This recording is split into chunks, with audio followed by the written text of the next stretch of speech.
Ça y est, enfin, après plusieurs semaines de rumeurs, le coach de Manchester United, Erik ten Hag, est enfin sorti du silence au sujet de l'avenir de Cristiano Ronaldo. Restez bien connectés, on vous explique tout ça dans un instant. Bonjour à toutes et à tous et bienvenue dans ce nouveau JT Foot Mercato. Malgré les nombreuses rumeurs sorties dans la presse, Manchester United n'avait encore jamais officiellement pris la parole au sujet de CR7.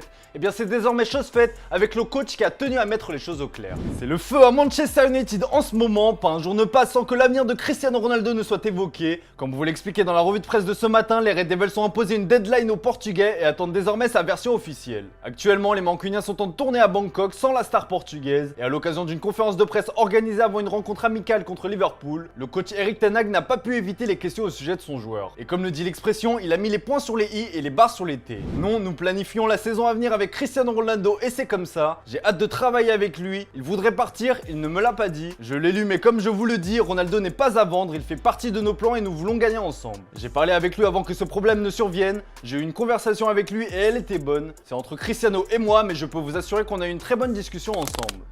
Bon, vous me voyez venir, la question du jour est bien évidemment sur CR7. Est-ce que vous comprenez les envies de départ du Portugais? Comme d'habitude, on attend vos avis dans les commentaires. Hier, je vous demandais quel serait l'attaquant idéal pour suppléer Mbappé au PSG. Alors, vous en avez cité plusieurs, mais le nom d'Hugo Ekitike est revenu souvent. Il est français et semble correspondre au projet du club parisien. Allez, on passe au focus du jour. Si d'habitude ce sont les attaquants qui mettent le feu au mercato, cet été ce sera les défenseurs. Un grand jeu de chaises musicales se prépare durant ce mercato et l'élément déclencheur devrait être Matthijs de Ligt. Comme on vous l'a expliqué ce matin, le Bayern Munich va passer à l'offensive avec une offre de l'ordre de 90 millions d'euros. La Juventus, qui est en quête de liquidité pour financer son mercato, devrait craquer face à cette offre. L'arrivée du Batave en Bavière ne va pas faire que des euros et c'est le français Dayot Upamecano qui pourrait en faire les frais. Vous le savez, les Blues cherchent à recruter un voire deux défenseurs centraux de haut niveau pour couvrir les départs de Rudiger et Christensen. Et bien selon le London Evening Standard, le Frenchie plaît beaucoup à la nouvelle direction londonienne. Bon, ils vont quand même devoir se montrer convaincants car en Allemagne, les médias précisent que le Bayern n'a pas forcément envie de se séparer du joueur.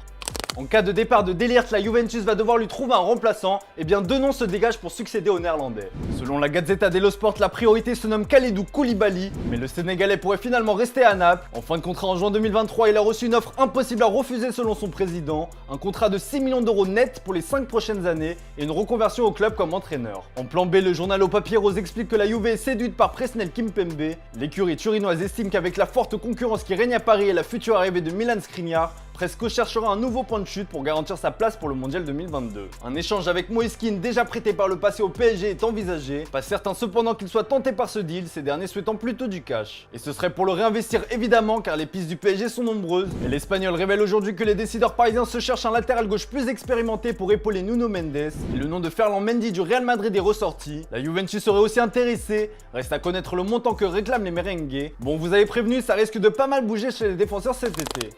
Bon, si vous nous suivez régulièrement, vous savez que l'OM a de folles ambitions sur ce mercato. Et bien ces derniers touchent au but pour l'arrivée d'un attaquant. Et il s'agit de Justin Kluivert, de retour à l'AS Roma cet été après un prêt à l'OGC Nice. Le joueur de 23 ans ne fait pas partie des plans de José Mourinho. Il ne sera pas retenu en cas d'offre intéressante. Et bien ça tombe bien, d'après la presse italienne, l'OM a fait une offre qui se rapproche des exigences du club de la Louve. Le club italien réclame 12 millions d'euros. Et selon le Corriere dello Sport, l'OM a fait une proposition de 10 millions d'euros. Un dernier petit effort et l'affaire pourrait donc être bouclée. Attention à ne pas trop tarder cependant car l'AS Monaco et l'OGC Nice sont sur le coup. Allez, on passe aux officiels, tout le monde l'attendait et c'est désormais chose faite. Paul Pogba fait son grand retour à la Juventus. 6 ans après son départ du Piémont, la Pioche fait son grand comeback. En fin de contrat avec Manchester United, Pogba a signé un contrat de 3 ans. Il touchera un salaire d'environ 10 millions d'euros avec les bonus et portera le fameux numéro 10. Revenu à Montpellier en fin de saison dernière, Rémi Cabella ne restera pas dans l'Hérault. L'attaquant a signé au LOSC pour une année plus une autre en option. Nottingham Forest poursuit ses emplettes. Après Omar Richards hier, le club promu en première ligue annonce le recrutement de Neco Williams. Liverpool récupère environ 20 millions d'euros dans l'opération. Toby Alderweireld rentre en Belgique. Le défenseur central qui évolue au Qatar depuis son départ de Tottenham s'est engagé avec Antwerp. Allez les amis, comme d'habitude on se quitte avec l'image du jour. Le PSG a repris le chemin de l'entraînement la semaine dernière, mais vous aurez noté qu'il y avait un absent, c'est bien évidemment Kylian Mbappé, qui a eu droit à quelques jours de vacances supplémentaires. Mais rassurez-vous, le français est bien là et il est arrivé tout en détente. Voilà, c'est tout pour aujourd'hui, bonne soirée à vous. On se retrouve dès demain pour un nouveau JT Foot Mercato. Bonjour. T'inquiète. Ça va? Ouais, toi.